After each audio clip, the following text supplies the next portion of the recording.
네, 오늘 당신의 A/B 테스트를 신뢰할 수 없는 이유를 제목으로 발표를 하게 된 황태홍이라고 합니다.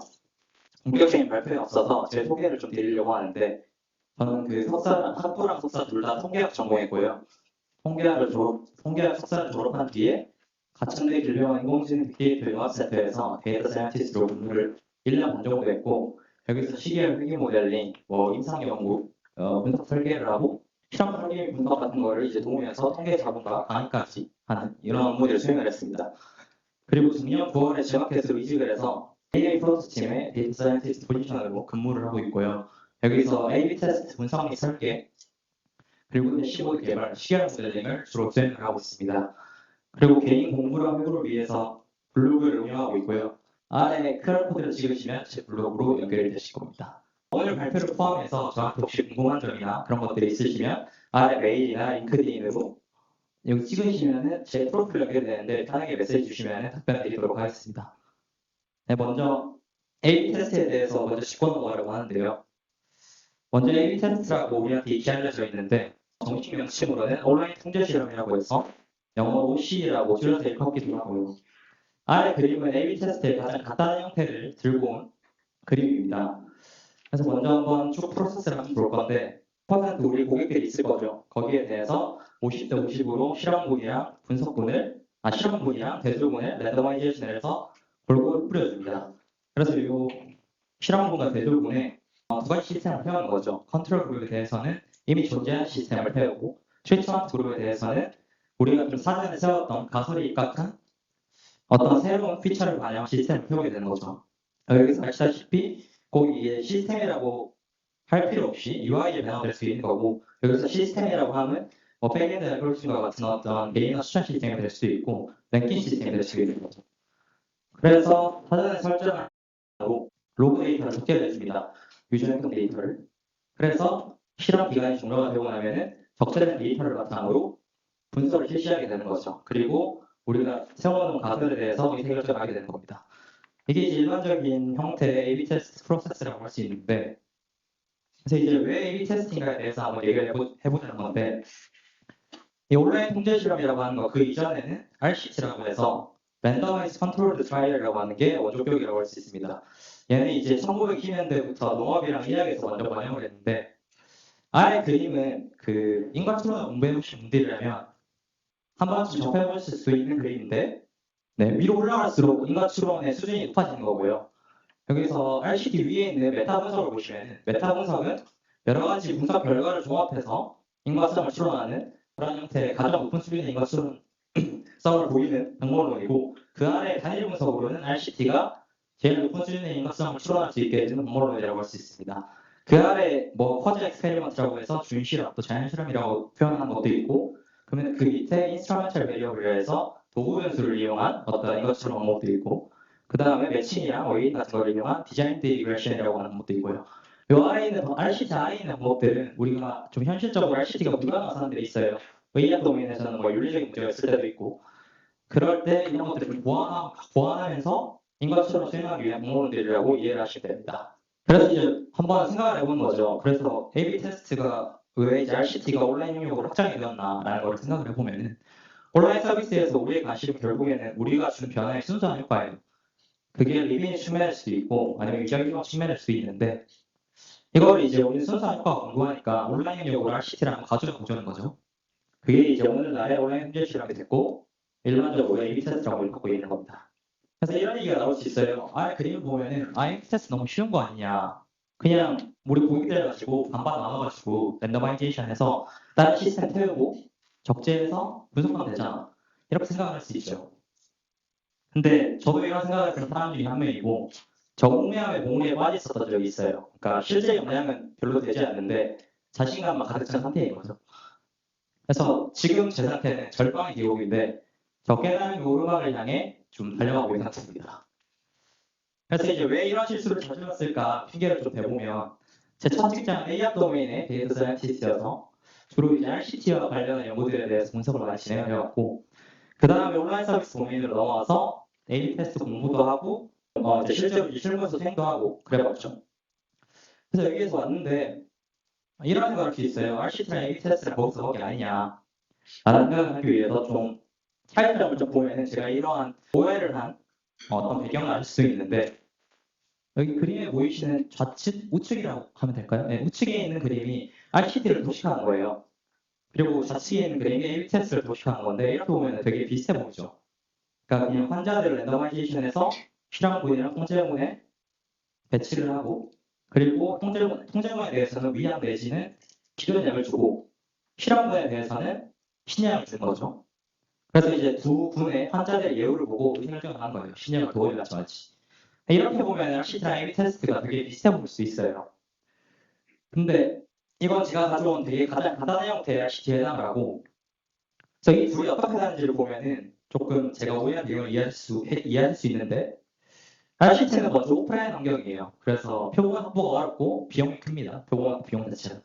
그래서 반복 실험이 어렵다는 문제가 있고 이에 따라서 실험 설계가 되게 복잡해져요. 그래서 이제 통계학을 전공하신 분들이 좀 실험 설계에 들으셨다면 들어봤을 법한 반복 측정, 분석 분석, 요인 설계, 분할표 설계 이런 것들이 되게 복잡한 형태의 실험 설계고 이런 복잡한 형태의 실험 설계를 고려할 수밖에 없는 이유는 표본 확보가 어렵고 반복 실험이 더 어려우니까 최대한 표본은 작게 확보하면서 반복 실험 지향하면서 우리가 원하는 실험 목적을 달성하기 위해서 이런 방법론들이 등장하게 되는 거고 반대로 A/B 테스트는 온라인 환경이에요. 그래서 눈에 보이지 않는 환경이죠. 그래서 표본 확보가 쉽고 비용이 작아요. 우리 고객들만에 대해서 시스템을 태워준다니까. 그 다음에 반복 실험 용이하고 이에 따라서 실험 설계가 매우 간단합니다. 그래서 자칫하면 되게 쉽다고 생각할 수 있어요. RCT를 배웠던 사람이 A/B 테스트를 공부하게 되면 무엇이 A/B 테스트를 어렵게 만드는가라고 한번 생각을 해보면 A/B 테스트는 눈에 보이지 않는 온라인 환경이죠. 그리고 표본 확보가 쉽고 비용이 작아요. 이에 따라서 반복 실험이 용이하다는 특징이 있다고 말씀드렸는데 아이러니하게도 이런 눈에 보이지 않는 온라인 환경 그리고 반복 실험이 용이하다는 점이 아이러니하게 A/B 테스트를 어렵게 만듭니다. 그래서 이제 본격적으로 신뢰하기 어려운 A/B 테스트의 문제 사례를 제시하고자 하는데 오늘 여기 자리를 해주신 분들 중에 실무에서 A/B 테스트를 진행하고 있는 분들이 계실지는 모르겠어요. 그래서 한번 여쭤보고 싶은 바가 혹시 이전 실험에 사용한 실험 모집장을 재사용하고 있는가 또는 사용자 단위 지표를 사용하고 있지 않은가 라는 게 있을 수 있고 또 이제 세 번째로 A/B 테스트와 달리 그 부분에 같은 옵션을 내보내는 A/B 테스트를 수행하고 있지 않다. 그럼 저는 이제 당신의 A/B 테스트를 신뢰하기 어려울 것 같습니다. 라고 얘기를 하고 있고 부끄러운 얘기지만 저희 지마켓 AI 프로젝트 팀도 올해 초부터 A/B 테스트를 반복적으로 수행하려 하는데 그렇게 올해 초에 저 세 가지 사례에 모두 해당하는 형태의 A/B 테스트를 수행하였습니다. 네, 그래서 오늘 제가 이야기해볼 부분은 위 문제들을 인식할 수 있었던 계기, 각 상황에 발생하는 혼잡과 해결책, 그 외에 우리가 인식하고 있어야 할 것들인데요. 오늘 얻어갈 수 있는 것은 제가 여러분께 전달하고 싶은 핵심 메시지는 간단합니다. 신뢰할 수 있는 A/B 테스트를 설계하고 분석 결과를 진짜 정확하게 측정하는 것은 이렇게나 어렵고 많은 노력이 필요하구나. 그래서 좀 이런 핵심 메시지를 전달하고 싶어서 좀 발표 제목 때 약간 자극적이게 써보고 그랬는데 혹시 오늘 발표 들어오신 분들 중에 뭐 이 사람 A/B 테스트 얼마나 잘하나 하고 좀 혼내주고 오신 분들이 계시면 좀 양해 부탁드리겠습니다. 네. 그래서 먼저 첫 번째 문제 상황에 대해 얘기를 해볼게요. 이전 실험에 사용한 오지단을 재사용할 경우인데 이게 하위 세팅으로 일반적인 형태죠. 2주간 실험을 진행했다고 해볼게요. 그리고 실험을 종료하고 난 뒤에 모집단을 곧바로 또는 1, 2주 내에 다음 실험을 투입을 해봤다고 해볼게요. 재사용이죠. 그럼 어떤 문제가 발생하냐. 네, 우연한 계기로 수행한 A 테스트를 통해서 저희는 발견할 수 있었는데 자율효과라는 걸 발견했어요. 영어로는 캐리오버 에펙트라고 표현을 하고 실험 종료 후에도 실험 효과가 약 3주간 잔존하는 겁니다. 그래서 이거랑 관련해서 마이크로소프트 연구진들이 발표한 데이터로 검증된 연구 사례가 있습니다. 그게 2012년 KDD에서 마이크로소프트에서 발표한 논문인데 아래 그림이 캐리오버 에펙트를 데이터로 아주 잘 보여주고 있는 그림이에요. 그림을 좀 설명을 해보면 X축은 날짜이고 Y축은 델타 퍼센트라고 우리가 일반적으로 표현을 해요. A/B 테스트에서. 실험군 대비 대조군의 관심지표의 변화율이라고 보시면 돼요. 그래서 델타 퍼센트라고 표현을 하는데 얘는 이제 세 가지 스테이지로 실험을 진행했어요. 먼저 AA 테스트를 실행했어요. 일주일 정도. 그러니까 같은 옵션을 내보내고 있으니까 얘네 차이가 없어야겠죠. 델타 퍼센트가 0 주변에서 움직여야 돼요.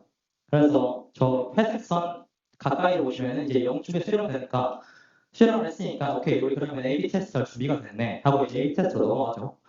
그리고 A/B 테스트가 시작이 되면서 우리 앱이든 웹페이지든 고객들이 방문을 하면서 시스템을 경험하면서 델타 퍼센트가 벌어지는 모습을 볼 수 있어요. 그러니까 우리가 세운 가설에 의해서 내보낸 새로운 시스템이 잘 워킹하고 있다라는 걸 보여주고 있는 거죠. 근데 문제는 그 다음 스테이지인데 얘네는 다시 바로 A 테스트를 실행을 했어요. 그래서 보시면은 문제가 뭐냐, 똑같은 funk션을 경험하고 있는데도 실험 효과가 잠재우고 있다는 거예요. 근데 이게 얼마나 지속되냐, 한 3주 정도 지속이 됩니다. 그래서 한 3주 정도 지속이 돼야지 잔류 효과가 사라져요. 그러면은 이 실험 모집단을 그대로 재사용을 하게 되면은 3주 정도 잔류 효과가 남아있으니까 A 테스트에 바로 태우게 되면은 실험 효과가 오염이 되겠죠. 우리가 원치 않는 효과가 들어있으니까. 그럼 또 이런 질문을 할 수 있는 거죠. 아니 그러면은 우리가 실험에서 되게 좀 산정되어 있는 가설도 많고 해보고 싶은 것도 많은데 A/B 테스트 끝나자마자 3주 기다려야 돼? 라고 하면은 모두가 동의하지 않겠죠. 그래서 이 해결책을 한번 보면은 해결책은 사실 간단해요.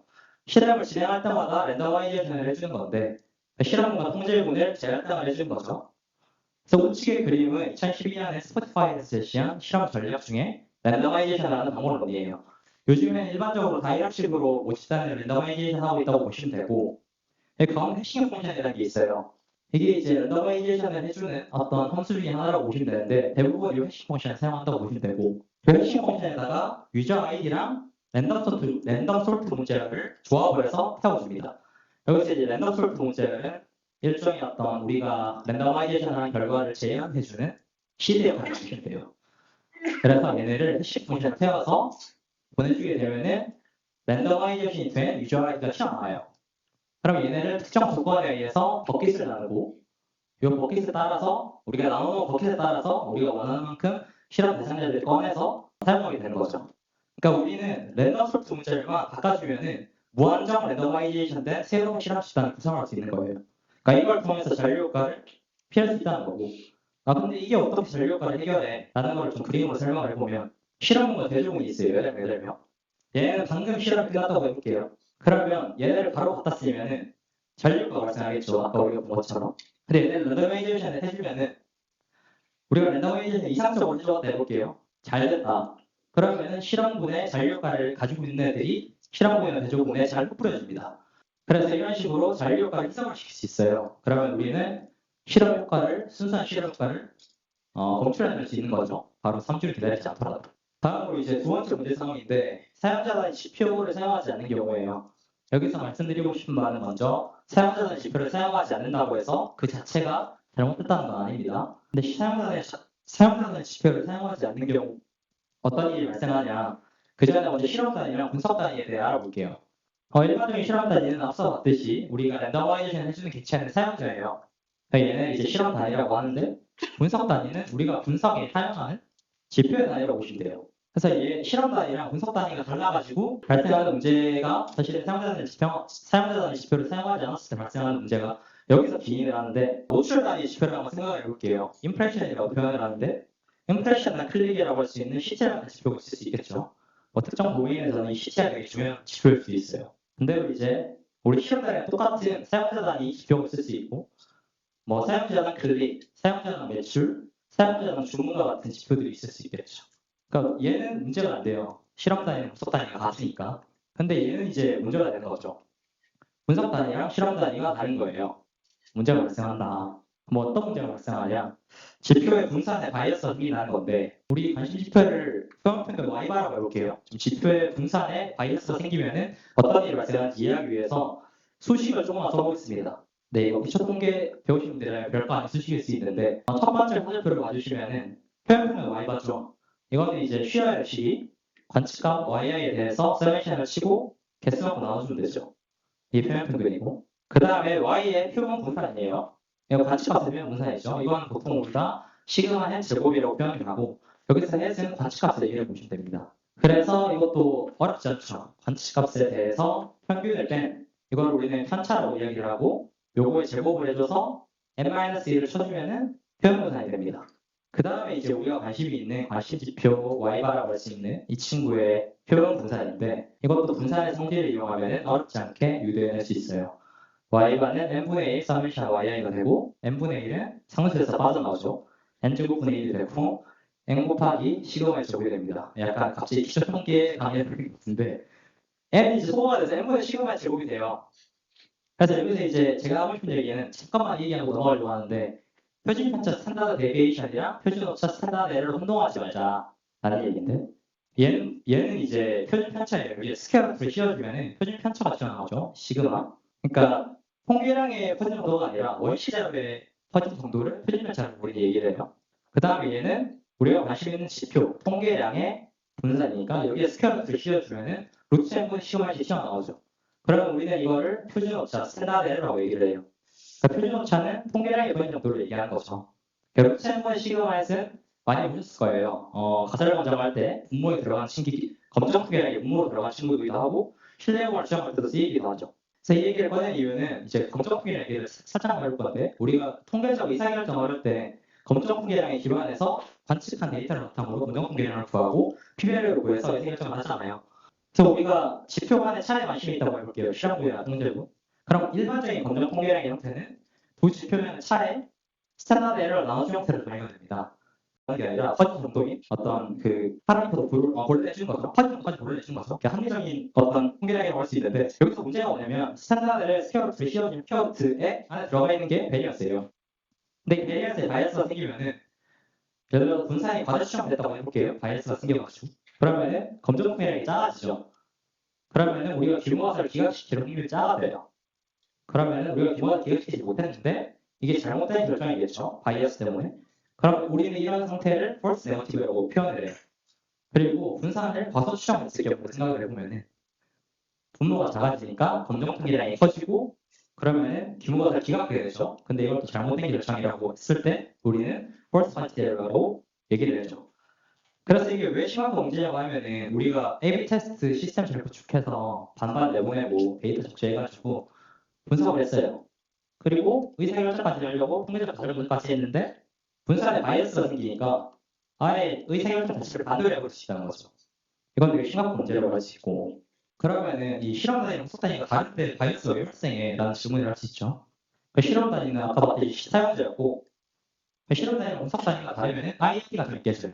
그 IID 과정은 통계와 확률 부분에 관련 기본 과정인데 IID는 Independent and Identically Distributed라고 우리가 관측한 표본 고객들은 인디펜던트하고 독립적이고 동일한 목표로부터 나왔다라는 항적인 가정이 깔려 있고 여기서 인디펜던트 과정도 A/B 테스트 공부해 오신 분들은 아시겠지만 SUTV라고 해서 되게 중요한 독립성 과정이 내포되어 있기도 하죠. 그래서 이게 깨지면은 분산에 바이어스가 발생을 해요. 근데 이 부분은 저희 팀에서 발견한 건 아니고 그러니까 마이크로소프트 연구진들의 과거 연구 사례에서 발견을 할 수 있었어요.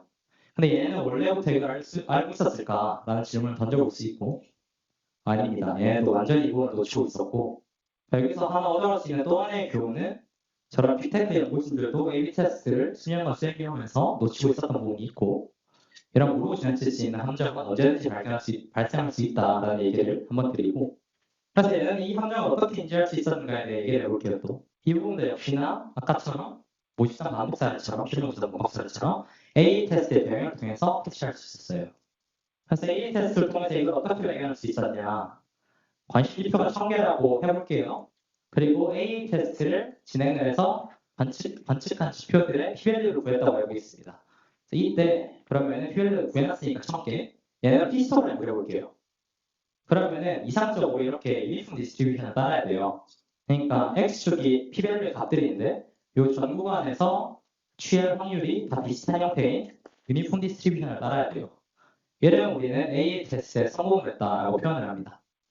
여기서 또 하나 짚고 넘어갈 점은 같은 옵션을 경험하고 있는 분들임에도 랜더마이제이션을 아무리 쓴다고 한들 우연히 USG 5% 하에서 P-value가 0.05보다 작은 경우가 발생한다는 거예요. 그러니까 false positive를 일부 활용한다는 거죠. 랜더마이제이션 한다 하더라도. 그래서 이게 중요한 좀 부분이어서 한번 짚고 넘어가고 그러니까 간단하게 말하면 단순히표 1000개에 대해서 A 테스트 다 해봤다고 할 때 5%는 차이가 있어도 문제가 없다는 소리예요. 근데 마이크로소프트에서 이제 히스토리를 그려봤겠죠. A 테스트 성공했나. 근데 얘는 균일분포를 띄지 않아요. 0.05에 0부터 0.05에 되게 많은 값들이 스택이 되어 있죠. 그러니까 false positive가 되게 많이 발생을 하고 있는 거죠. 다시 말하면 분산이 되게 과소수정되고 있는 거예요. 그래서 이 A 테스트에 실패했는데 얘네가 이제 생각을 해보는 거죠. 우리 뭐 엔지니어링 관점에 문제가 있나? 아니면은 우리 실험 플랫폼에 문제가 있나? 아니면 실험 플랫폼의 신뢰도와 관련한 가드레일 지표에 문제가 있나? 라는 여러 가지 생각을 해봤는데 답이 안 나온 거예요. 그래서 곰곰이 생각해봤죠. 뭐 통계학 관점에서 생각을 해봤을 거예요. 우리가 지금 관심 있는 지표가 실험 단위랑 분석 단위가 다른데, 그럼 IID 단위에 깨질 수 있겠구나. 랜덤 와이전이 안 되는 게 분석 단위인 거니까. 그래서 분산이 거듭 수정돼서 이런 일이 발생하고 있구나라는 거를 얘가 IID 테스트를 통해서 발견할 수 있었어요. 근데 이런 상황이 있을 수 있어요. 우리는 사용자 단위가 지표가 필요한 게 아니라 다른 단위 지표가 필요해. 예를 들면 CTR이 있을 수 있고, 이럴 때는 우리가 어떻게 해야 되냐라는 질문을 던져볼 수 있겠죠. 여기서 이제 또 이 부분을 해결한 수학적인 방법론을 또 마이크로소프트 연구진들이 과거 연구 사례로 과거 연구 논문으로 제시를 해놨는데, 델타 메소드라는 걸 이용하면은 지표의 분사 추정을 할 때 바이어스가 발생하지 않습니다. 분석 단위랑 실험 단위가 달라도요. 그래서 델타 메소드에 의해서 조정된 대조군 대비 실험군의 CTR 변화율을 한번 분사를 한번 보여드릴 건데, 제가 델타 메소드 전체에 대해서 설명을 하면은 수리적인 내용이 너무 많기도 하고 거의 따로 하는 세션을 파야 되는 수준이어서 좀 예로 들어서 설명을 할게요. 그러니까 델타 메소드에 의해서 조정된 분사는 이런 식으로 제시가 돼요. 그러니까 델타 퍼센트의 분사는 실험군의 표현 평균의 분산과 통제군의 표현 평균의 분산의 선형결합 형태로 제시가 됩니다. 꽤 복잡하죠. 근데 델타 메소드를 증명하지 않으면 이렇게 되게 간단한 형태로 제시가 돼요. 그러니까 실험군의 표현 평균의 통제군의 표현 평균을 나눈 형태의 통계량에 대해서 분산을 구해주면 되는 건데, 델타 함수를 적용하지 않고 이렇게 분산을 구하게 되면 실험 단위가 분석 단위랑 다르면 바이어스가 발생한다는 거예요. 그래서 이런 식으로 델타 함수들을 통해서 바이어스를 조정해 주는 게 필요하다라는 얘기를 드리는 거고, 혹시 이거에 관해서 더 자세한 사항이 궁금하신 분들은 뭐 타집표에 대한 델타 함수 방법도 필요할 수 있으니까 이 논문을 참고해 주시면 되고, 그래서 지금까지 한 이야기들을 한번 정리를 해보겠습니다. 먼저 우리는 실험 모집한 재사용에 대해서 이야기했고, 여기서 발생하는 문제는 잔류가였어요. 이걸 발견할 수 있었던 계기는 AA 테스트였고, 해결 방법은 새로운 실험을 할당할 때 랜더마이제이션을 해준다. 그래서 새로운 실험 시간을 구성을 해준다라는 거였고, 두 번째로는 사용자들 지표를 사용하지 않는 경우이고, 요거는 실험 단위랑 분석 단위가 다르기 때문에 기인한다라는 거였고, 발생하는 문제는 지표의 분산에 바이어스가 발생한다. 그리고 이것 또한 발견할 수 있었던 계기는 AA 테스트였고, 해결 방법은 델타 메소드, 그리고 아까 말씀드리지 않았지만 부트스트랩 샘플링이라고 해서 지표의 관심 지표의 어떤 분포를 경험적으로 추정을 해서 분산을 추정하는 방법이에요. 이런 방법도 있다고 말씀을 드리는 거고, 여기 때문에 하고 싶은 말은 AA 테스트 결국에는. 그러니까 AA 테스트가 없었으면 이런 문제들을 그냥 놓치고 지나갔을 수도 있었을 거예요. 무조건 놓치고 지나갔겠죠. 우리가 이걸 모르고 있는 것조차 그게 모르는 걸 모르니까. 그래서 이걸 함정이라고 표현한 거예요. 그래서 이런 얘기를 할 수 있어요. 우리는 두 가지 사례가 해당하지 않아. 우리는 사용자의 지표도 사용하고 있고, 아니면 뭐 사용자의 지표를 사용하고 있지 않더라도 델타 함수들을 하고 있어. 아니면은 우리는 실험 모집단도 재사용하지 않고 있어. 그러면 A 테스트 필요 없는 거 아니야? 라는 질문을 할 수 있어요. 당연히 제 대답은 O인 거고, 그러니까 A 테스트는 우리가 모르고 지나칠 수 있는 함정을 발견할 수 있는 어떤 유일한 무기라는 겁니다. 그래서 해외 빅테크에서 2007년부터 이제 A/B 테스트를 반복적으로 수행해온 해외 연구자들도 A 테스트의 중요성을 한없이 강조하고 있어요. 그래서 문장 두 개를 실어놨는데 이거 보면 온라인 통제 실험의 이론은 잘 알려져 있지만 실제로 배울 때는 여러 가지 장점이 있다. A 테스트는 실험 플랫폼에 대한 신뢰를 구축하는데 매우 유용하다.